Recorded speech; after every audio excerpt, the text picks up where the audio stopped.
Coach and then Naya.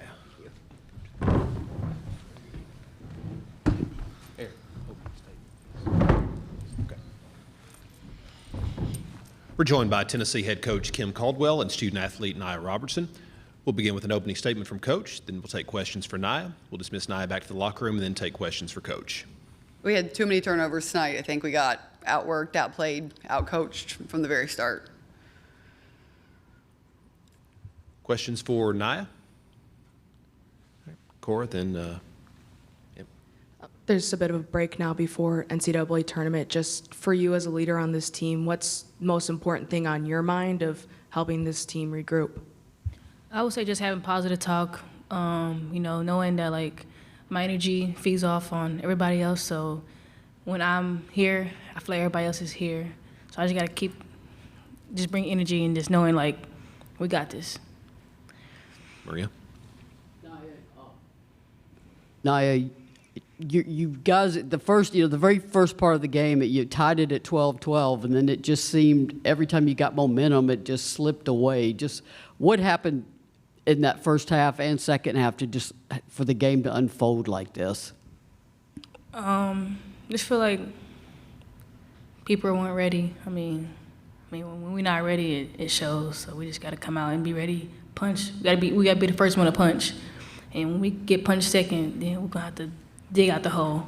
So we just got to get out the hole, punch first, and get at it.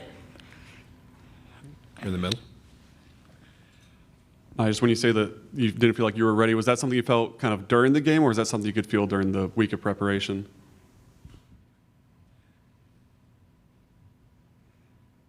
I wouldn't say we weren't ready. For like we just laid down a little too much.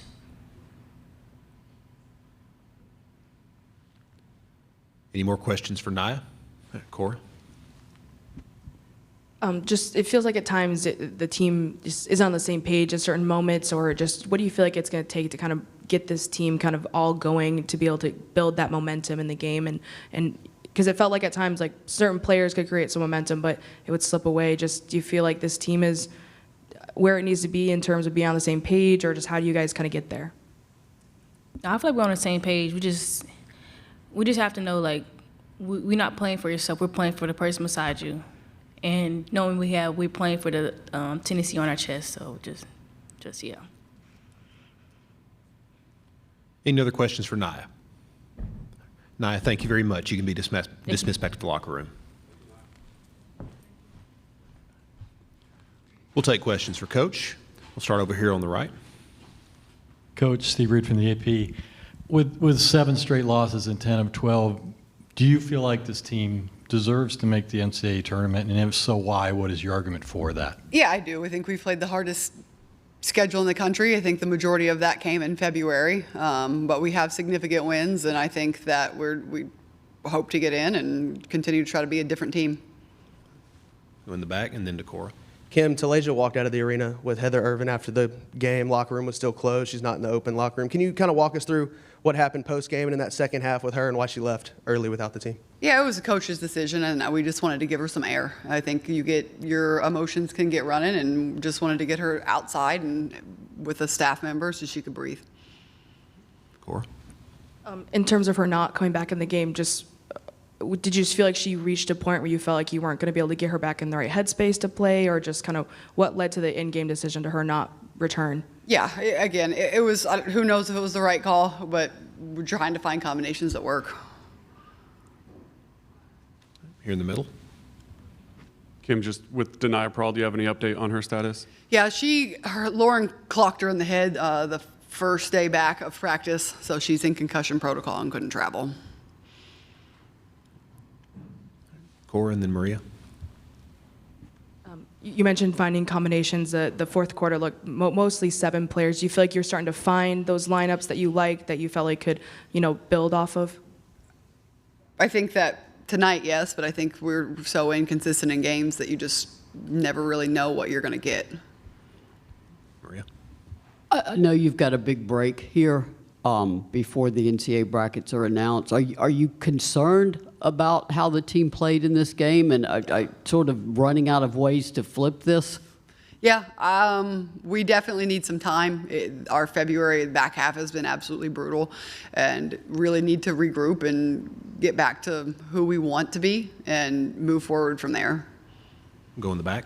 I know it's been a tough last month and a week or so to end the year. Just what gives you confidence in this group that they will bounce back and compete in the NCAA tournament? Yeah, I think when you're in this profession, you don't get too high, you don't get too low. I mean, nobody was sitting here talking about us winning a national championship when we won 6 in a row, 7 in a row. We didn't do that. And so you try to stay consistent.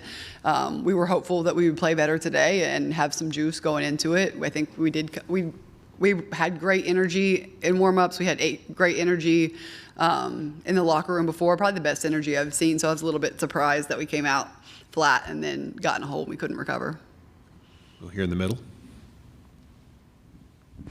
The turnovers were the first thing that you mentioned in the statement. What do you think offensively was allowing Alabama to kind of take advantage of those turnovers? Yeah, we were trying to dribble through the zone, dribble through gaps that weren't there. I think at their place we did a really good job of swinging it side to side, making it move, and then we could attack it. We didn't have the patience to do that tonight. Cora. That third quarter timeout, that was pretty early. You kind of walk down the court and tell them to wake up. Just do you feel like you're getting the responses out of them during games and you're trying to kind of get them to regroup? Not the way we'd like.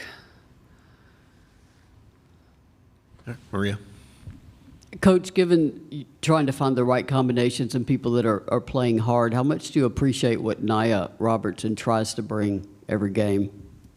She's one of my favorite players that I've ever coached because the version of her that you see, she's energetic, she laughs, she plays hard every single day in practice, and I'm really proud of her because she really did go through a slump there mid-season, and the people that work the hardest, I think they deserve what comes, and she's playing really good basketball right now because she didn't put her head down, she just kept working, showed up every day.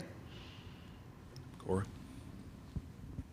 When you've talked about turnovers in the past, at times it would be, dribbling into traffic, and it felt like that was a lot going on with, Janiyah tonight specifically. Just, is it frustrating that this is still the reason why these turnovers are cropping up? Like, how do you kind of, get that trend to end? Yeah, I think it's patience, and we did talk about patience. We talked about it pregame of if you're patient enough and you swing the ball around enough and everyone touches it, then you'll have a much cleaner look. And then I think just the moment, and we have players that want to do it all at once, and it is frustrating, but again, we just have to continue to try. In the back. I know some of the tough stretches on defense have kind of been a part of this skid over the next week or so before the NCAA tournament. How can y'all get that defense better to compete in that tournament? Yeah, we got to fix our one-on-one defense. We got to fix our help side. That's, again, been a situation where we've had 2 days of practice max going into games, and so that's where maybe some time to put things together and to really get back after it will help. Any more questions for Coach? All right, thank you, Coach. Thank you.